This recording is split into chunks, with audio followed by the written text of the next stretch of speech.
بسم اللہ الرحمن الرحیم وجوہر النکتۃ فی المقام هو افتراض الوسیط بین اجماع اہل النظر والفتوى من فقہاء عصر الغیبۃ والدلیل الشرعی المباشر من المعصوم وهذا الوسیط هو الارتکاز لدى الطبقات السابقۃ من حملۃ الحدیث وامثالهم من معاصر الائمہ الی آخرہ۔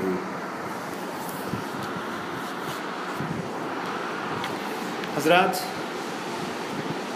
اجماع کے سلسلے میں بڑی دلچسپ گفتگو چل رہی ہے۔ اجماع کے بارے میں انہوں نے کچھ باتیں پیش کی اور کاشفیت اجماع کے بارے میں گفتگو کی کہ اجماع کاشف از دلیل ہے یا نہیں ہے۔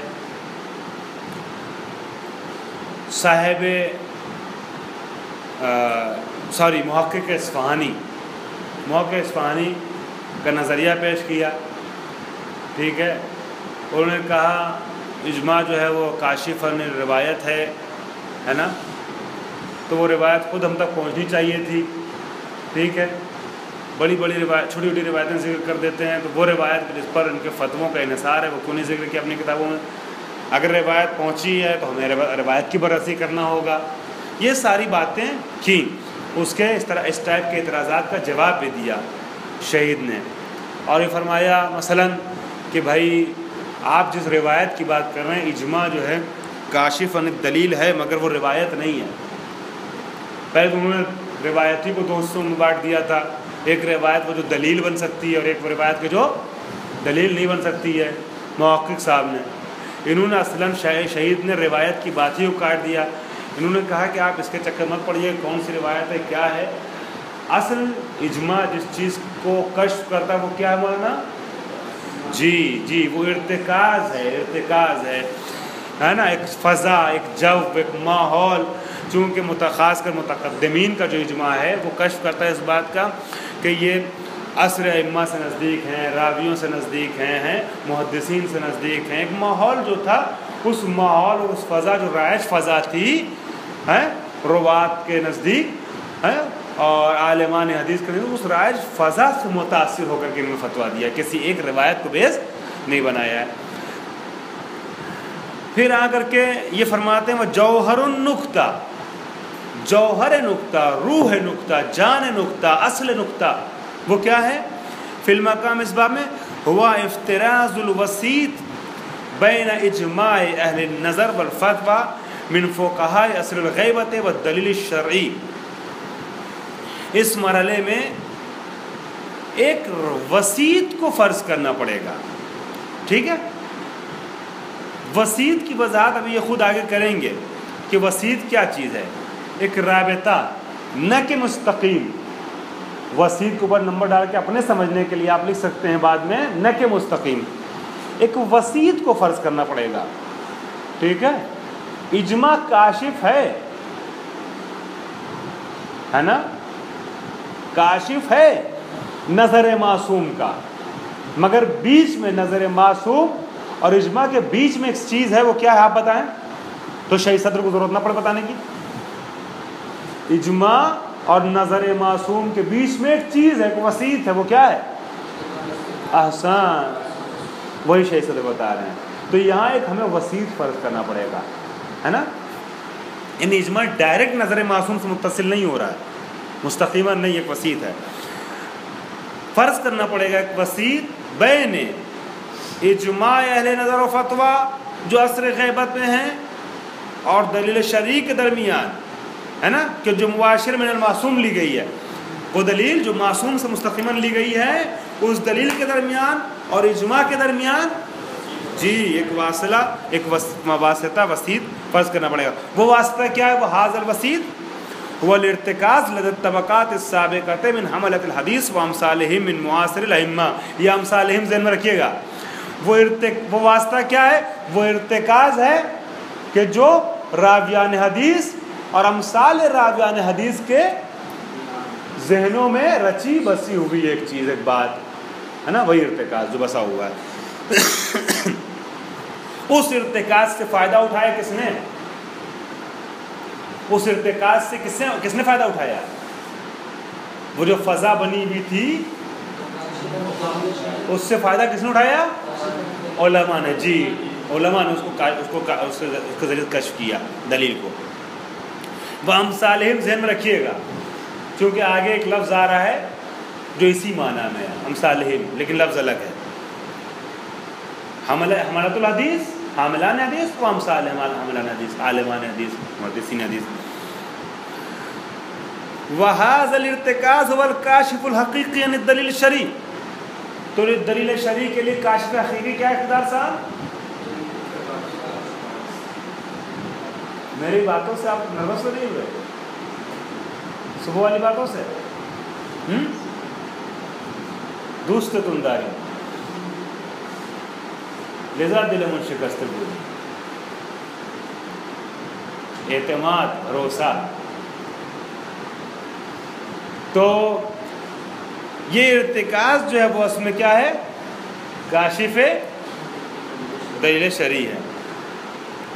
ٹھیک. وَلِهَذَا فَإِنَّ أَيَّ بَدِيلٍ لِلْإِجْمَاعِ الْمَذْكُورِ فِي إِثْبَاتِ هَذَا الْوَسِيطِ وَالْكَاشِفِ عَنْهُ يُؤَدِّي نَفْسَ دَوْرِ الْإِجْمَاعِ.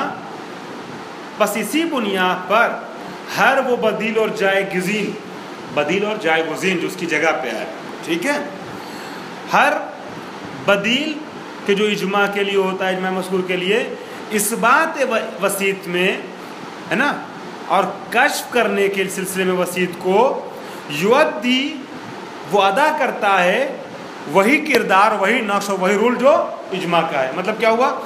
اجماع کیا کرتا ہے؟ کاشف عن الارتکاز ہے، اور ارتکاز اصل میں کاشف عن دلیل ہے.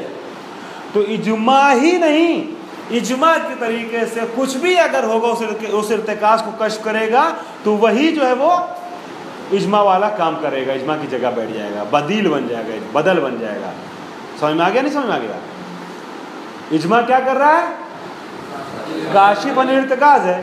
اب اجماع نہ ہوتا کچھ اور ہوتا تو وہ بھی اجماع والا نقش ادا کرتا، کردار ادا کرتا. دور یعنی نقش، کردار، رول، اسی رول کو ادا کرتا ہے. فَإِذَا أَمْكَنَ أَن نَسْتَكْشِفَ بِقَرَائِنَ مُخْتَلِفَةٍ أَنَّ سِيرَةَ الْمُتَشَرِّعِ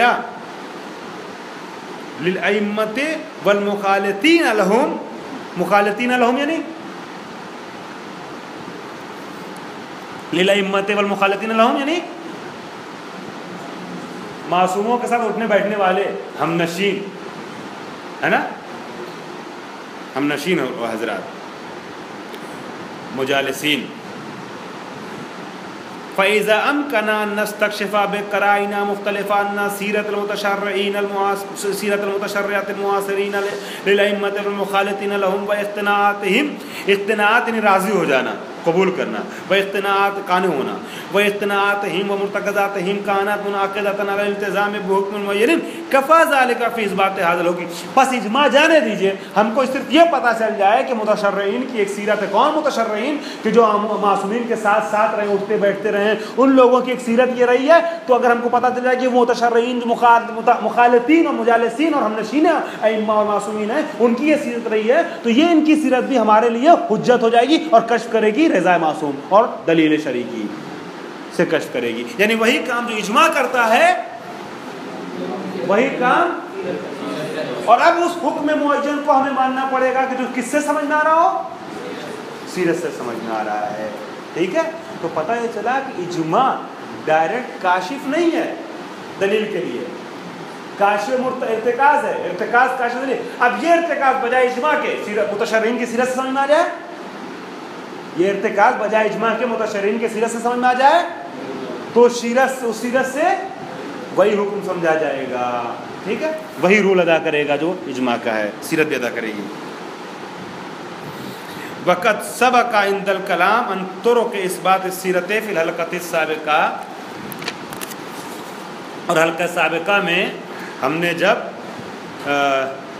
طرق اثبات سیرت کی گفتگو کی، اثبات سیرت کے راستوں کو بتایا، طریقوں کو بتایا، کن کن چیزوں سے سیرت متشرعہ کو ثابت کیا جا سکتا ہے یا سیرت متشرعہ کی حجیت کو ثابت کیا جا سکتا ہے، یہ ثابت کیا جا سکتا ہے کہ سیرت متشرعہ کے اعتبار سے عمل کیا جا سکتا ہے جہاں ہم نے یہ باتیں بتائی ہیں نا. ما ينفع کہہ رہے ہیں وقت سبق عند الکلام عند عن طرق الاثبات السیرت المتشرعہ، گزر چکا ہے، گزرا جو ہے وہ کیا وہ یہ آگے آ رہا ہے، فاعل سبقہ یہاں ہے. ما وہ چیز گزری ہے کہ ما ينفع فی مجال تشخیص بعض حاصل قرائن، کہ جن سے فائدہ اٹھایا جاتا ہے کس مجال اور کس محل میں، کس مرحلے میں، جب ان قرائن کی تشخیص کرنی ہوتی ہے. ٹھیک ہے، کہ جو قرائن موجد ہوتے ہیں سیرت یا اجماع کے لیے، ہے نا.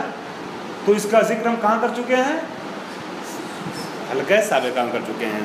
اب آئیے الشروط المساعدۃ علی کشف الاجماع، وہ شرطیں جو مساعد ہیں، معاون و مددگار ہیں کشف اجماع پر. کشف اجماع مطلب کاشفیت اجماع. کشف اجماع سمجھ گئے؟ یہ کشف جو ہے وہ مضاف ہوا اپنے مفعول کی طرف نہیں، بلکہ فاعل کی طرف. مصدر جو ہے وہ فاعل کی طرف مضاف ہو سکتا ہے اور مفعول کی طرف مضاف ہو سکتا ہے. آپ نے دیکھا نا، عجب تو من ضرب زید عمران، مجھے تعجب ہوا زید کے مارنے سے عمر کو، ہے نا. تو فاعل کی طرف مضاف ہوا. ٹھیک ہے، تو جیسے مصدر وہاں مضاف ہوا ہے نا، ویسے یہاں مصدر مضاف ہوا ہے کس کی طرف؟ فاعل کی طرف. یعنی اجماع کی کاشفیت، وہ چیزیں جو اجماع کی کاشفیت کو سمجھاتی ہیں، مددگار ہوتی ہیں، وہ شروط.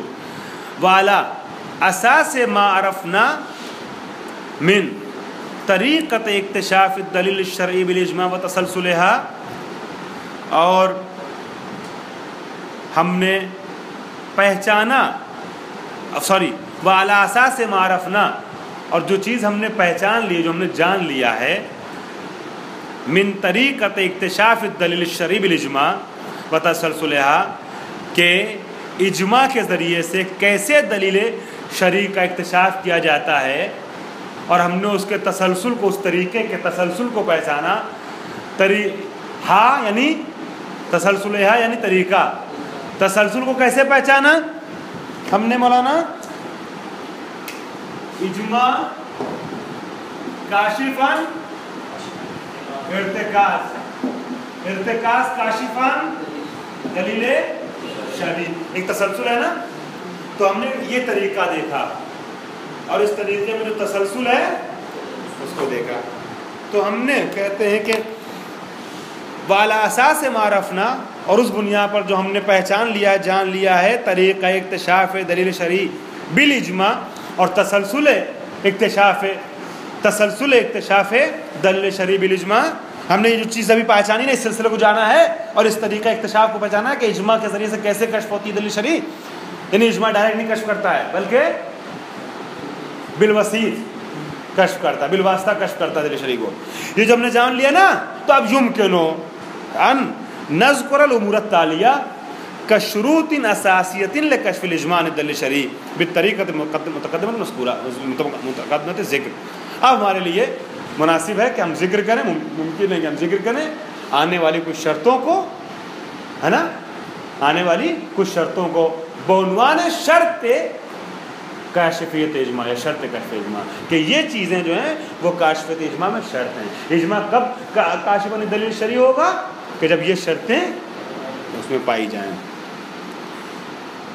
اور مساعدۃ علی ذالک، یا شرط اساسی بنے گا وہ امور شرط اساسی بنے گے جن کا ہم ذکر کر رہے ہیں. یا اگر شرط اساسی نہ بھی بنے کاشفیت اجماع کے لیے، تو کم سے کم مساعد بنیں گے، مددگار بنیں گے، ہے نا، اجماع سے دلیل شرعی کو کشف کرنے میں. پہلی چیز جو ہے شروط مساعدہ میں سے پہلی شرط کیا ہے؟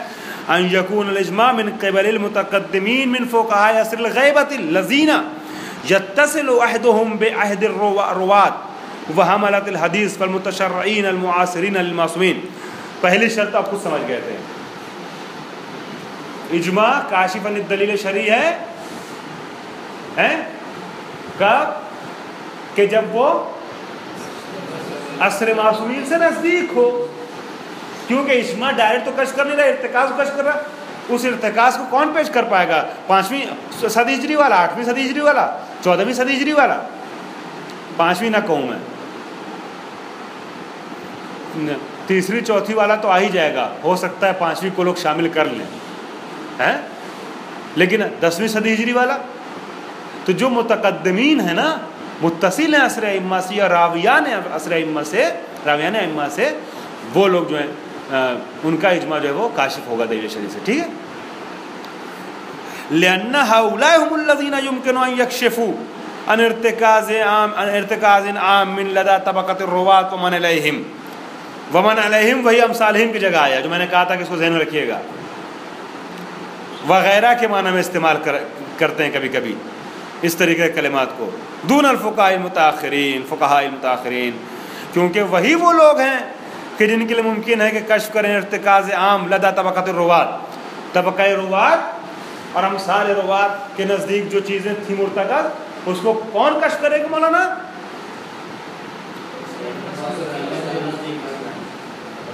کون کشف کرے گا؟ علماء متقدمین. متوجہ رہیے سب لوگ ادھر، ٹھیک ہے؟ جیسے میں سیریس رہتا ہوں ویسے آپ لوگ بھی سیریس رہیے گا. ہاں، وہ لوگ کشف کریں گے، نئے کہ متفقہ متاخرین. پہلی شرط اجماع کی کاشفیت کے لیے کیا ہے؟ علماء متقدمین ہوں، نہ کہ متاخرین. دوسری شرط ان لا یکون المجمعون،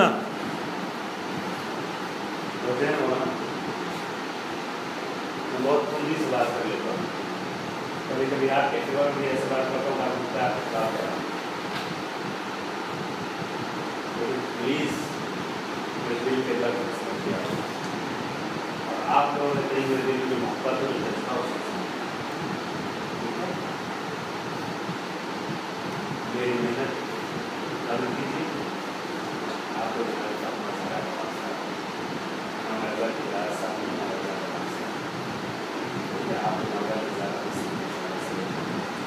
میرے جذبے کو سمجھیے، آپ بھی سمجھتے چلے آ رہے ہیں اور آپ بھی سمجھیں گے. مجھے کسی سے کوئی توقع نہیں، کوئی امید نہیں. آپ پر حق بھی ہمارا ہے اور آپ کو توقع بھی. جس محنت سے میں رجوع کرتا ہوں اسی محنت سے اور جو پلیز آپ میرے ساتھ ایک بار سبا پڑھتے ہیں آپ کو.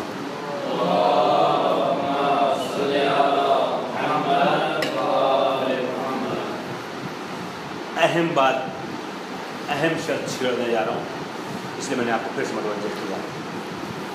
دوسری شرط کیا ہے؟ ان لا يكون المجمعون او جملۃ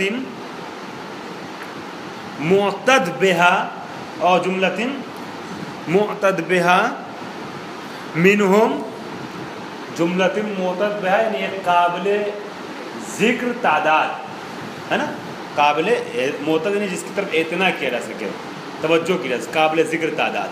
جملۃ معتد یعنی قابل ذکر تعداد، ٹھیک ہے، قابل توجہ تعداد.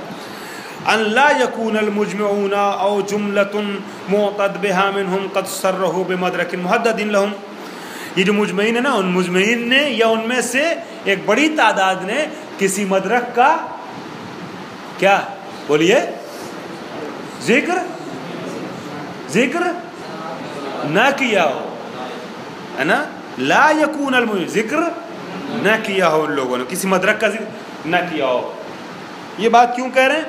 اسی شبہے کو مد نظر رکھتے ہوئے کہ جو کس نے پیش کیا تھا؟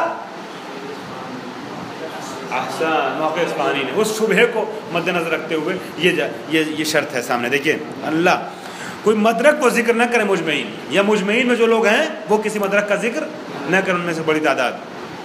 بل لا، نہ صرف یہ کہ مدرک کا ذکر، یہ بل اضرابیہ ہے، بل اضرابیہ ہے.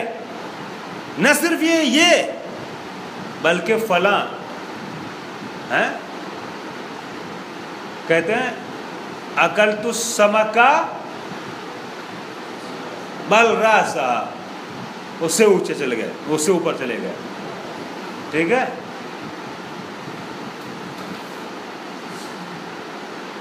تو صرف یہی نہیں بلکہ وہ بھی کہہ رہے ہیں کہ نہ صرف یہ کہ مدرک کا ذکر نہ کیا ہو، بل ان لا یکون ہناک مدرک معین من المحتمل استناد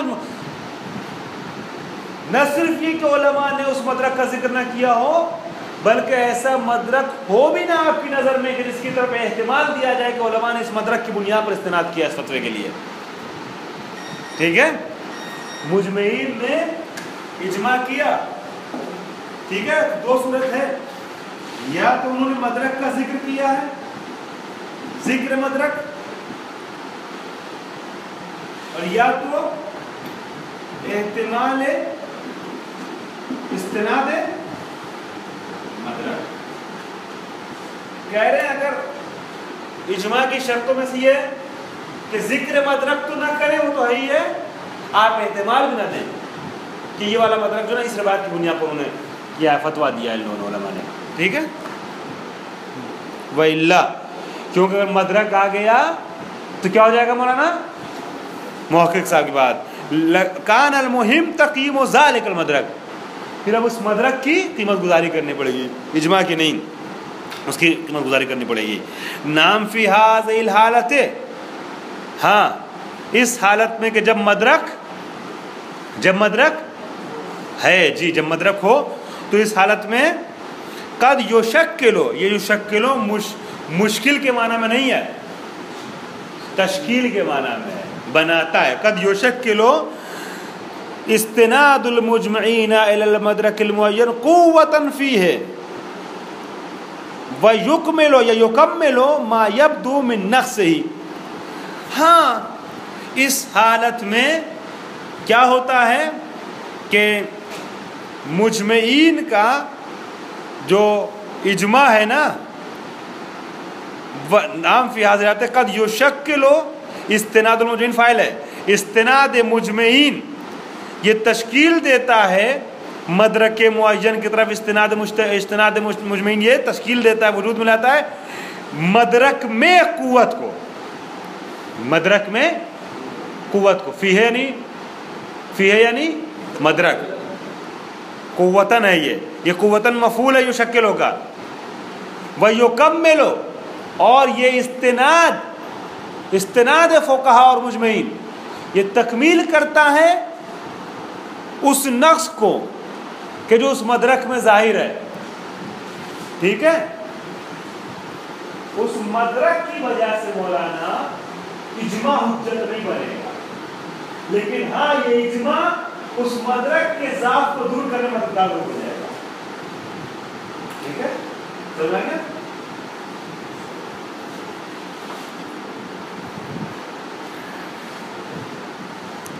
وہ مثال ذالک، اس کی مثال بھی دے رہے ہیں، مثال کیا ہے؟ مثلا دیکھیے، میں ان کی مثال پڑھنے سے پہلے ایک حاشیہ آپ کے سامنے اپنا پیش کر دیتا ہوں، میرے اپنے ہاتھ سے لکھا ہوا۔ مثلا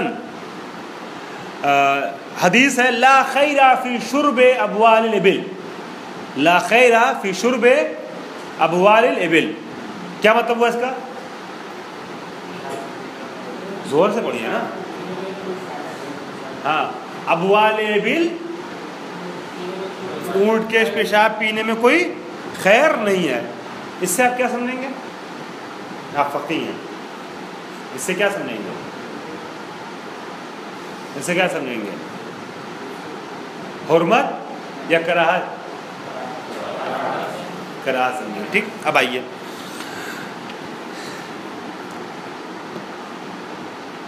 ہمارے ہاتھوں میں یہ روایت ہے اور متقدمین کا فتویٰ جو ہے وہ حرمت شرب ابوال کے بارے میں ہے، حرمت شرب ابوال ابل، کہ ابوال ابل کا شرب جو ہے اس کا پینا کیا ہے؟ حرام ہے۔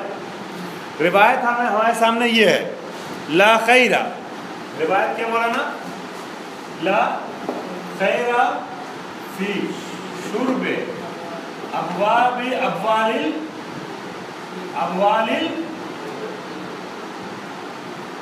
ابل، یہ ہے روایت. یہاں دو احتمال ہے، کراہت اور حرمت. ٹھیک ہے، آپ نے کیا کہا؟ کراہت. یہاں دیکھیے کیا ہے، یہ روایت ہے ہمارے ہاتھوں میں. متقدمین نے فتویٰ دیا ہے حرمت کا. کیا شرب بول ابل کیا ہے؟ فتویٰ کیا دیا متقدمین نے؟ حرمت کا فتویٰ دیا ہے. ٹھیک ہے، بس یہ اجماع جو متقدمین کا ہے یہ سمجھاتا ہے کہ لا خیرہ اس زمانے میں ظہور رکھتا تھا. ہاں مولانا ساتھ چلیے میرے پلیز. یہ فتویٰ مجمعین کا جو متقدمین کا فتویٰ ہے وہ اس بات کو سمجھاتا ہے کہ لا خیرہ جو کا اس زمانے میں ظہور رکھتا تھا حرمت میں. ٹھیک ہے، یہ آگے یہ مثال ذہن میں رکھیے. اب آئیے کہتے ہیں کہ مثال ذالک ان یثبت فہم معنی معین للروایت من قبل كل الفقهاء المتقدمین القریبین من عصر تلك الروایت والمتأخرین لها.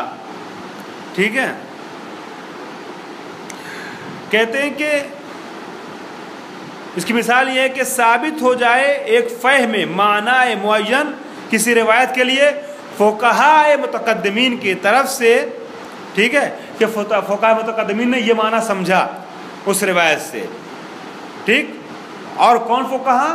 کہ جو قریب ہیں، متقدمین اور قریب ہیں عصر روات سے، ہے نا. اور جو ہے اور یہ روایتوں سے متصل ہیں. متأخرین کے معنی ہوتے پیوستگی، پیوستہ ہیں روایت سے. مطلب کیا ہوا؟ روایت سے جڑے ہوئے ہیں. مفہوم کیا ہوا؟ مفہوم کیا ہوا اس کا؟ یعنی عصر معصوم کہ جس زمانے معصوم کی روایت بیان کی جاتی تھی اس زمانے سے بالکل نزدیک ہیں. جی، تو ان لوگوں نے اس روایت سے اس معنی کو سمجھا ہے. ٹھیک،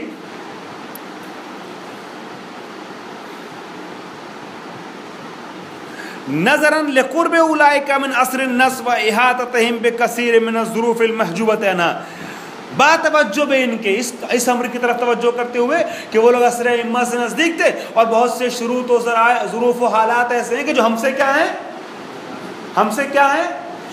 ہم سے چھپے ہوئے ہیں.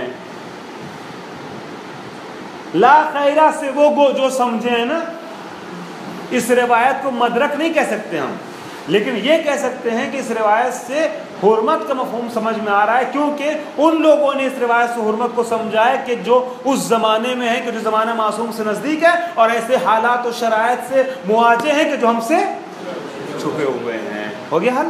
چلیے آگے. الثالث، تیسری چیز ان لا توجد قرائن عکسیہ. پھر ایک اچھی بات میں محمد و آل محمد کے نام سے واسطے کے ساتھ پیش کروں گا. اللہم صلی علی محمد و آل محمد. بڑے اچھی بحثیں چل رہی ہیں آج کل.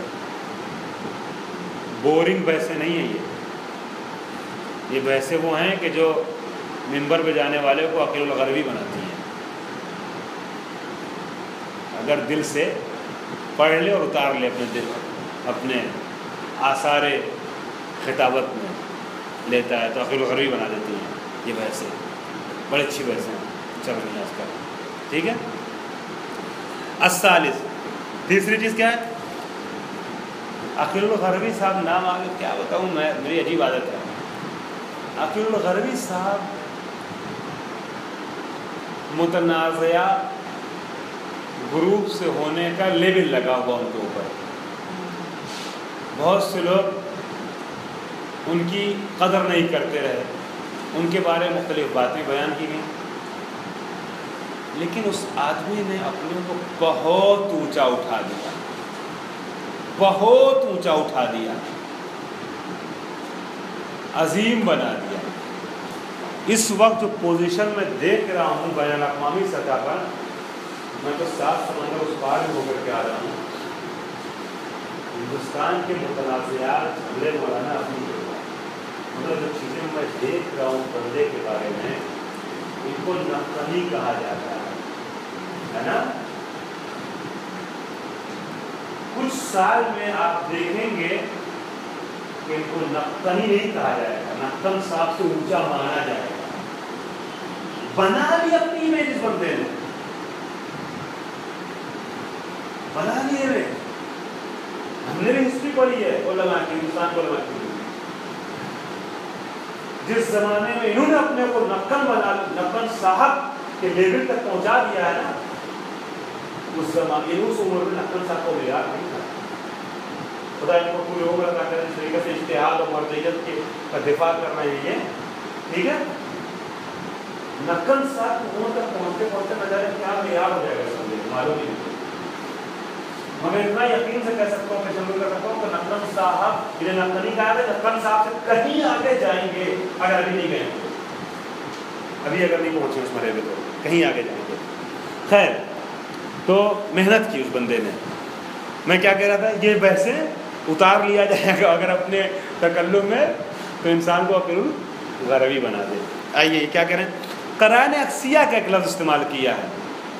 قرائن عکسیہ, مثلا ایک آدمی آیا رسول کے پاس یا امام کے پاس, اس نے سوال کیا معصوم سے کہ ان عیر الذمی الصوبہ ہے نا وہو یشرب الخمر, میں نے ایک کافر ذمی کو اپنا لباس دیا پہننے کے لیے اور وہ شراب پیتا ہے.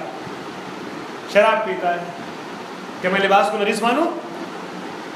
امام نے کہا تم نماز اس لباس کے ساتھ پڑھو, نجس نہیں ہے. ہاں, نجس نہیں ہے. اس سے آپ کیا سمجھے, اس سے آپ کیا سمجھے مولانا؟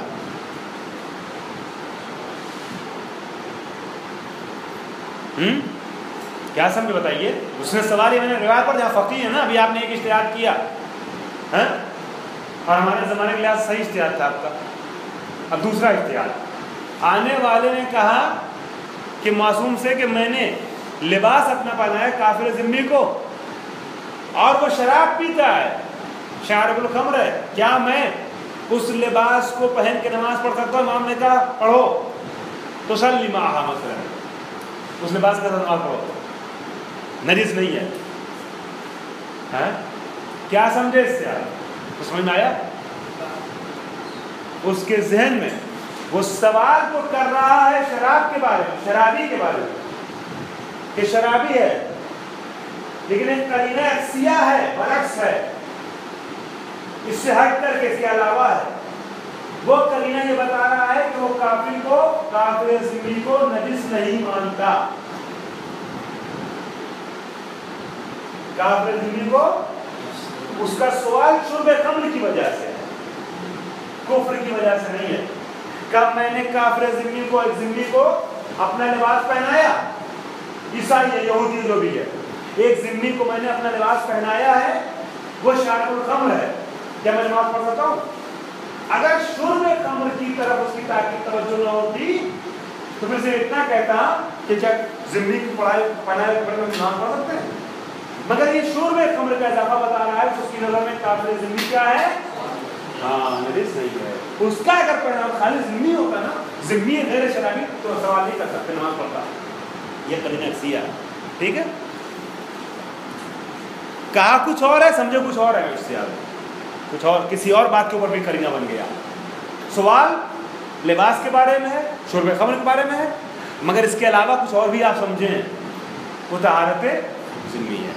کہہ رہے ہیں اللہ توجد قرائن عکسیۃ, اجماع سے آپ ایک بات سمجھ رہے ہیں نا, تو آپ اس اجماع سے جو بات سمجھ رہے ہیں یاد رہے, مجمعین جس فتوے کو دے رہے ہیں نا, جو اجماع دے رہے ہیں, اس کے برخلاف وہاں پر ایک قرینہ عکسیہ موجود نہ ہو کوئی, کہ جو آپ کو کہیں اور لے کے جائے, کہیں اور لے کر کے جائے.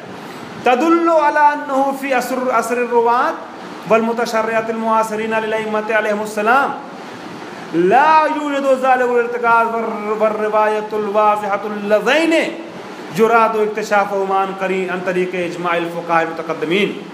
ٹھیک ہے, کوئی قرینہ عکسیہ نہ ہو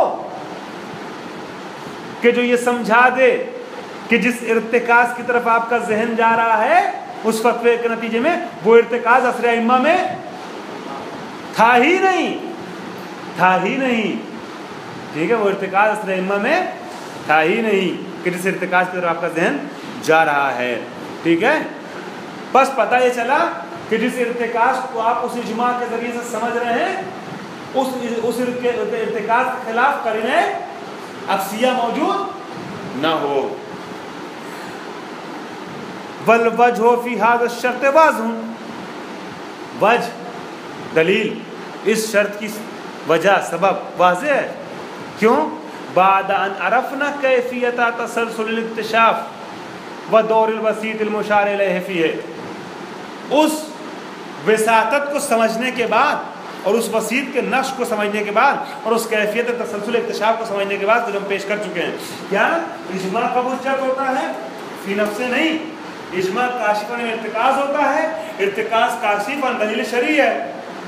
اب اس ارتکاز کو جو آپ اجماع سے سمجھو اس کے خلاف قرینہ موجود نہ ہو. الرابع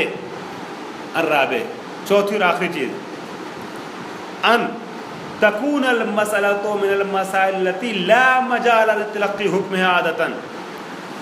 ٹھیک ہے, الا من قبل الشارع. کہہ رہے ہیں کہ فتویٰ جو فقیہ دے رہا ہے نا, جو علماء دے رہے ہیں مجمعین, یہ مسئلہ جس مسئلے کے متعلق فتویٰ آیا ہے ان مسائل میں سے ہو, ان تکون المسألۃ من المسائل التي, ان مسائل میں سے ہو کہ لا مجال لتلقی حکمها عادۃ الا, کہ جس کے لیے محل نہیں ہوتا ہے سوائے یہ کہ اس فتوے کو اللہ سے حاصل کیا جائے. مطلب کیا ہوا؟ یعنی اجماع وغیرہ میں اہلیت نہ ہو فتویٰ دینے کی اس سلسلے میں. مثلا کیا؟ حرمت عقل یا شرب یا جو بھی نام لیجیے, یا استعمال حرمت و استعمال سیگار, استعمال دخانیات. سگریٹ پینا کیا ہے؟ حرام ہے. سگریٹ پینا حرام ہے. اس پہ فتویٰ جو دیا جائے گا وہ لا ضرر ولا ضرار فی الاسلام, اس کے تحت دیا جائے گا. ٹھیک ہے, لا ضرر ولا ضرار, لا ضرر ولا ضرار تحت دیا جائے گا فتویٰ. ٹھیک ہے, حرمت. اب یہاں پر اجماع جو ہے وہ سبب فتویٰ نہیں بن سکتا ہے. دیکھیے تفسیر پڑھیے.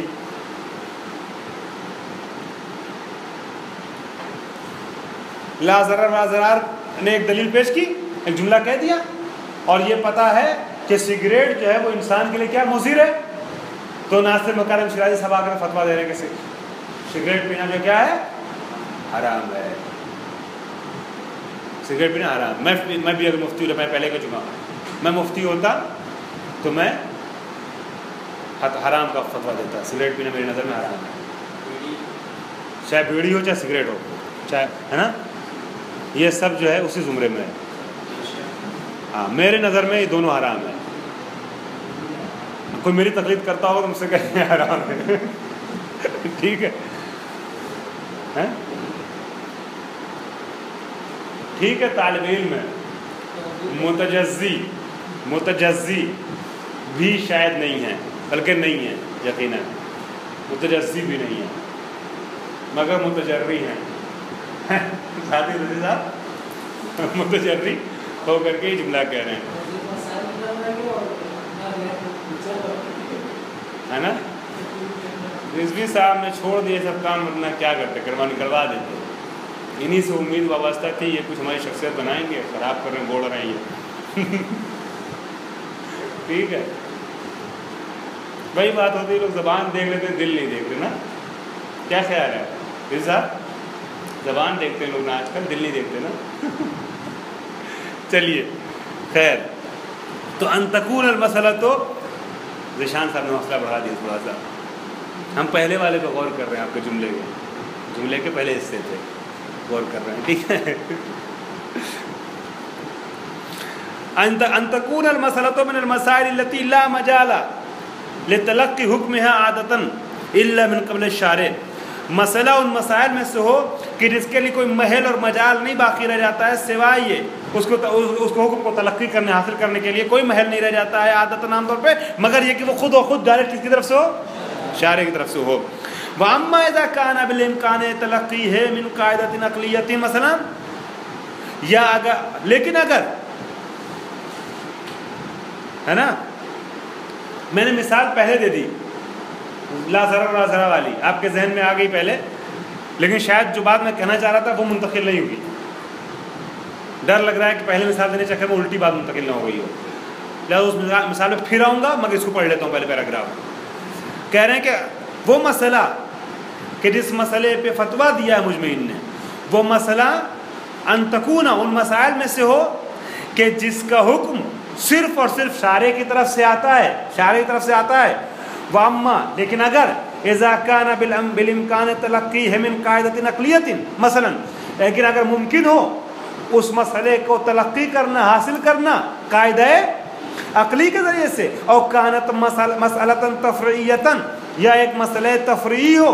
مسئلہ تفریعی بھی وہی لا ضرر ولا ضرار کی طرف بڑھگشت کی.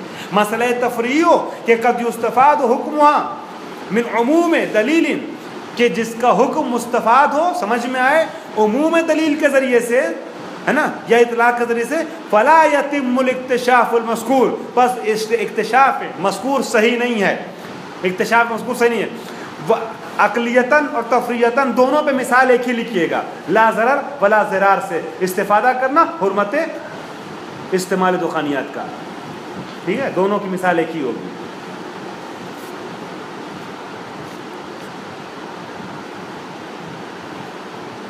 ٹھیک ہے،